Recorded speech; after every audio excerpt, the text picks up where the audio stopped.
is Rachel, and today I'm bringing you my July reading wrap-up. So I actually did pretty good in the month of July. I'm really pumped.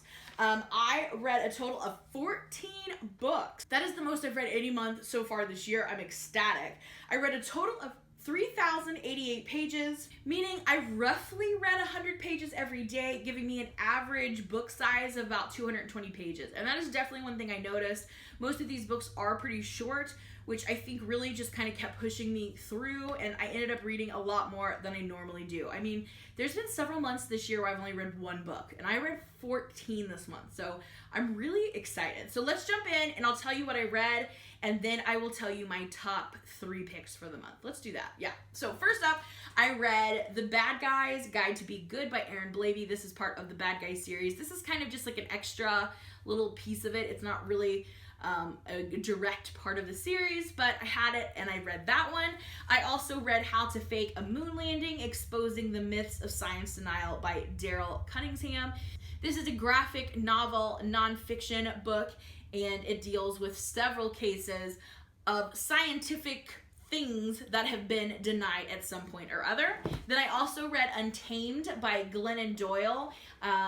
This is a nonfiction memoir essay collection. Then I also read Escape, this book, Tombs of Egypt. This is by Bill Doyle and Sarah Sachs. This is kind of a choose your own adventure / activity book that was just so much fun. And this particular one, you could be a pharaoh, a pyramid worker, or an archaeologist, and I did all of the pieces. And as you can see in the book, it's just like kind of an activity book, but it was so much fun. I learned a little bit about Egypt. Highly recommend. Then I also read Claude. This is Evil Alien Warlord Cat by Johnny Marciano and Emily Chenoweth.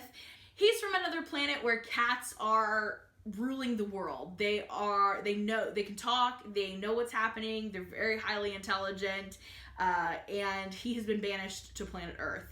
Tons of fun. I also read De-Evolution. This is by Max Brooks, a first-hand account of the Rainier Sasquatch massacre. And this is essentially portrayed as like a first-hand account. You're reading a diary of a woman who was in a Rainier volcano accident, and then as the animals are fleeing from the volcano, Sasquatch are also fleeing, and when they conflict with humans, bad things happen. Be prepared for a little bit of horror element with this book.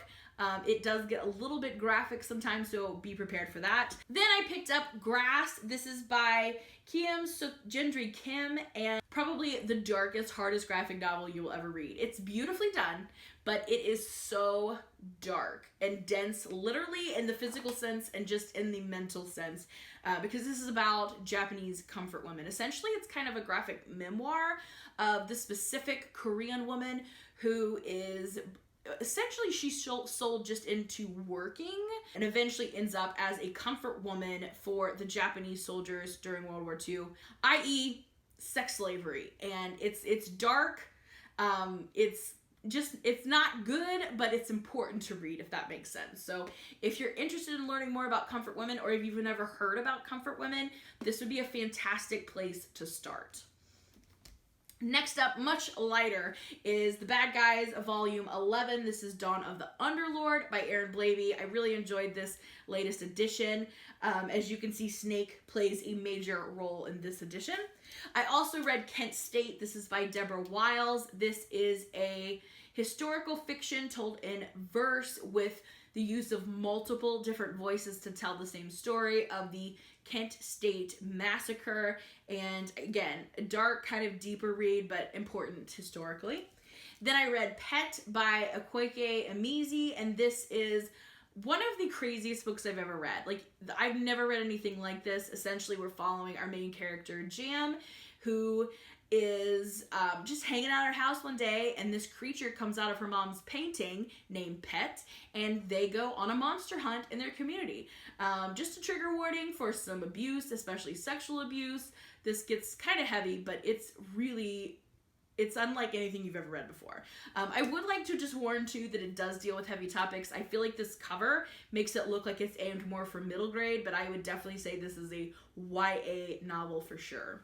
And then I also read Down Among the Sticks and Bones, Beneath the Sugar Sky, and In an Absent Dream by Seanan McGuire. And if you want more on what I think about this series, definitely check out my vlog of reading it. I believe my vlog for book 1 is already up and available to watch, and the rest of the books will be coming soon.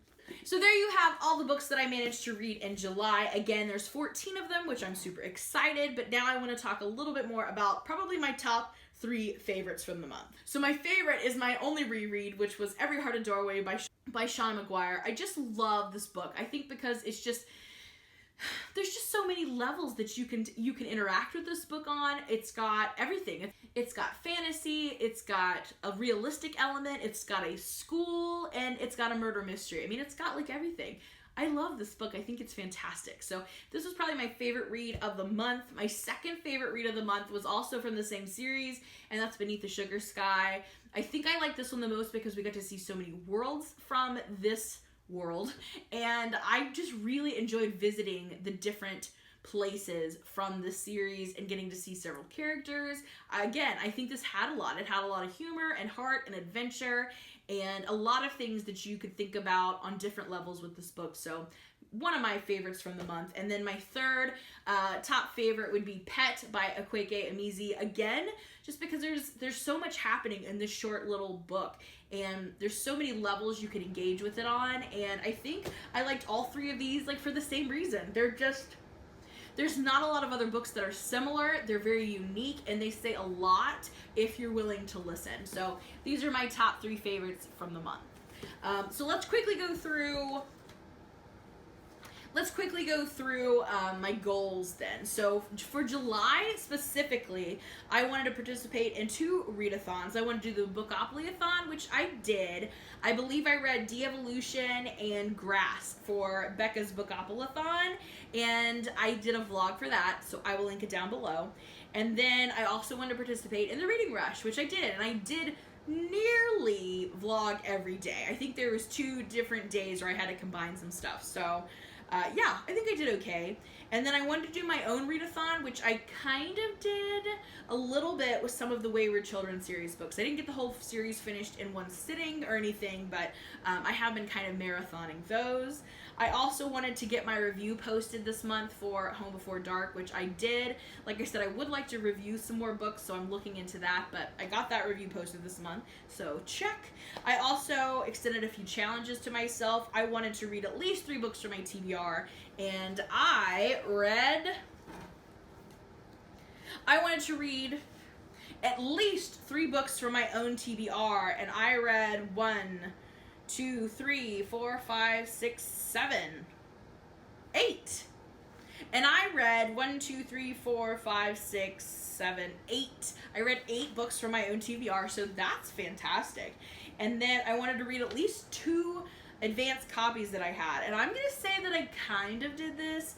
2 of the books that I read this month I had gotten an advanced copy of, but I didn't get to them before the book came out. However, I did borrow them from the library and read them physically because I always physically prefer to read a book. I know a lot of people are ebooks, and I get it. I do when I need to, but I always prefer a physical book. But 2 of them I was able to read and then submit my reviews, so kind of. I didn't get them read on time, but I got them read. And then I wanted to read at least 2 of my library books, and I did. I think I have 5 from the library. And then I wanted to read a Christmas book, and I didn't actually get to it because we were going to do a Christmas in July weekend, which we called Julymas, and we did, but I didn't get any reading done, so I ended up just kind of putting that off to the side, so I didn't do that. I wanted to read 8 books at least, and I got 14, so nailed it. And then I wanted to do 8 videos, which I don't know how many videos I did in the month, but I did quite a few. I know I posted one every Wednesday and every Sunday, plus I did a few extra vlogs in there for Reading Rush. So, nailed it. I got pretty much all my July done. The only one I didn't get to was a Christmas book and sort of the arcs. Now, for my monthly goals, I did at least 1 video every week, nailed it. I filmed in front of my shelves pretty much every time, so nailed that one. I think this is probably the most enjoyable reading month I've had all year, so nailed that. I did not make any progress really on my Read Harder challenge. I'm trying to think. I don't think any of these would have met a challenge, so let's just say no. I did make a little bit of progress for my Goodreads goal. I don't remember how much I was behind last time, but I'm behind less now. I'm still behind though. I'm at 40 out of 100, meaning I am 18 books behind. So maybe I can slowly gain some ground back. We'll see. Book clubs, like I said, we're just not even going to talk about book clubs anymore. And the chill out. I totally don't think I chilled out at all in July. I joined a couple of readathons. I had an idea to try to read a whole series. I made like a video, I made so many videos. I was not chill. I think it turned out okay, but you know, I'm gonna have to chill it out in August a little bit because I'm going back to school. I wanted to try to get 2 videos out every week, and I managed to do that this month. I also wanted to read at least 4 books, which I did, and I wanted to engage more with my audience and my co-creators here on BookTube, and I think I did that okay. So I think overall I crushed it in July.